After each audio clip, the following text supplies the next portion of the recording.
And we're back for round two. We lost the die roll, unfortunately.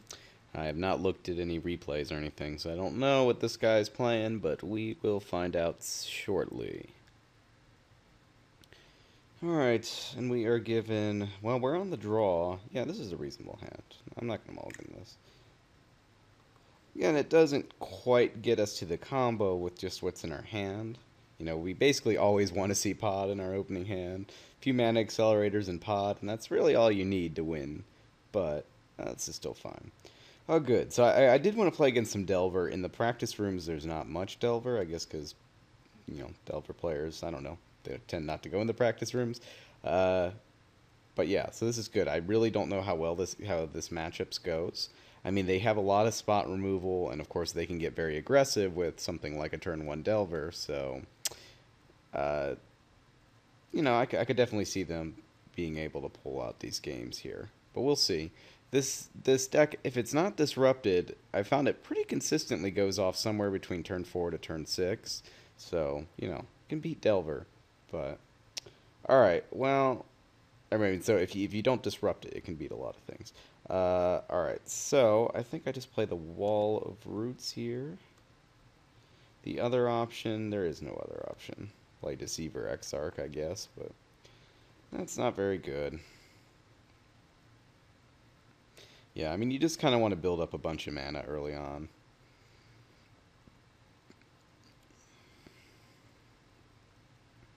So I don't know all the Delver builds too differently. I don't.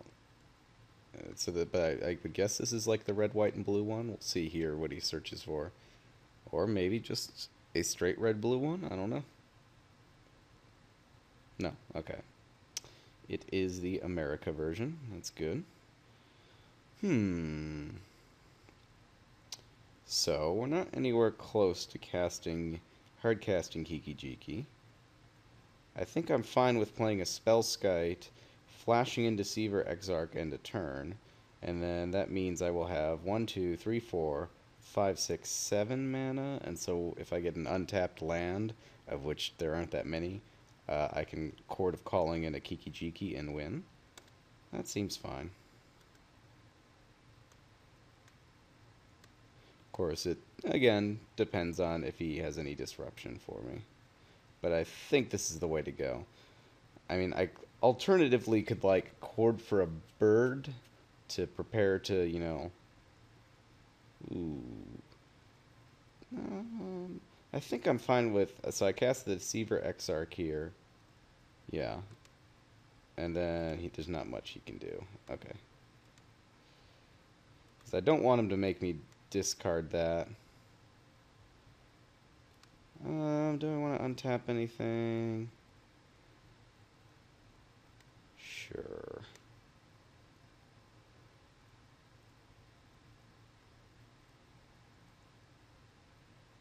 And you have a click.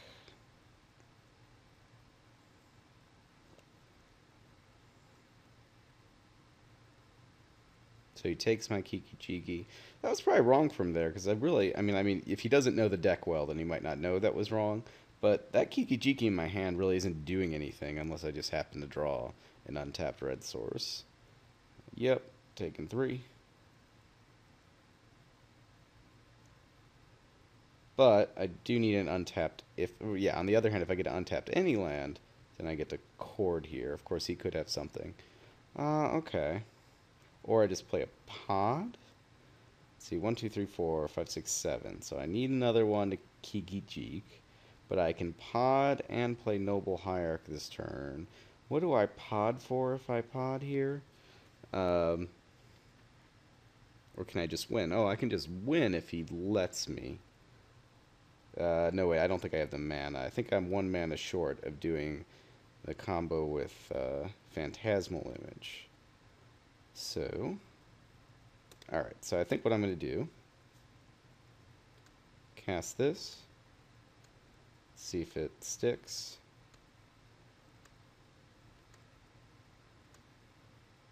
And again, I may have missed something here, some way to combo out this turn, but I don't think I can.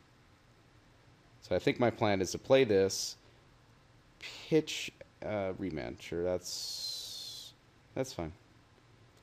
because I still have all these other cards in my hand that also get me to the combo here, so it's not that big a deal. The problem is if he flips both his Delvers next turn, then I'm a little bit in trouble. No flip, no flip, no flip, no flip. With a bolt too, jeez. This will be interesting. So I'm taking 9 this turn, going to 5. Yeah, this is going to be a little bit rough. But really just depends if he's got a way to disrupt my combo.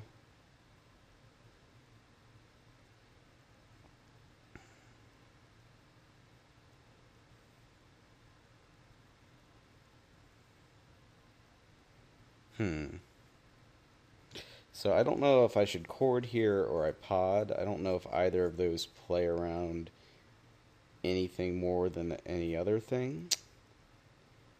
Because I feel like I'm just dead either way. If he has any counterspell here, any disruption, I'm dead.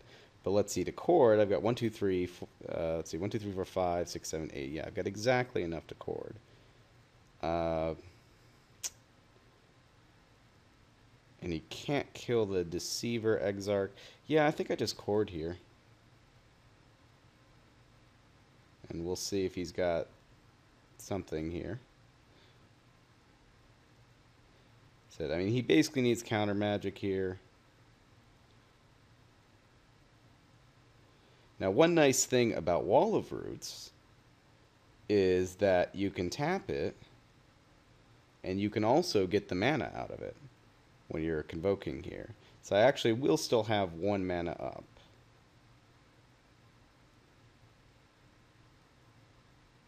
Okay, and he's got Snapcaster Remand.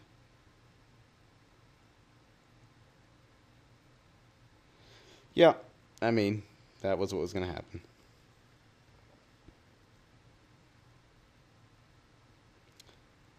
And so even if I played Birthing Pod there, I couldn't have played through the Remand, I don't think. So, yeah. So, fiddlesticks. Alright.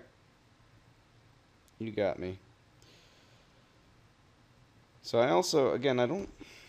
The sideboard here, I mean, sideboarding in general with this just isn't that great. His mana is a little rough, so maybe this is what the mana disruption is for. Thalia's definitely come in. Wall of Omens I don't care about. Wall of Omens is one of the weaker cards in the deck. I don't think I like it. You know, the conscripts, I mean, they're cute because they're another way to combo. But I think I've got enough other ways that I don't care so much about having them.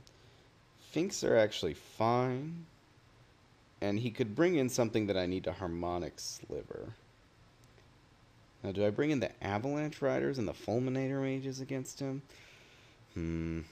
That's tricky. If I do, what would I take out? Because I like the Archmages, I like the Spellskite. Finks is like the only questionable one. Well, maybe... Linvala blocks like all his flyers. I almost want to put more Linvalas in. Yeah, I'm going to try it like this. I still just really have not figured out the sideboard. And actually, I haven't read all of Ochoa's article. Maybe he talks more about the sideboarding in it. I don't think he does, but we'll see. But anyway, all right. Well, I'll see you in the next game.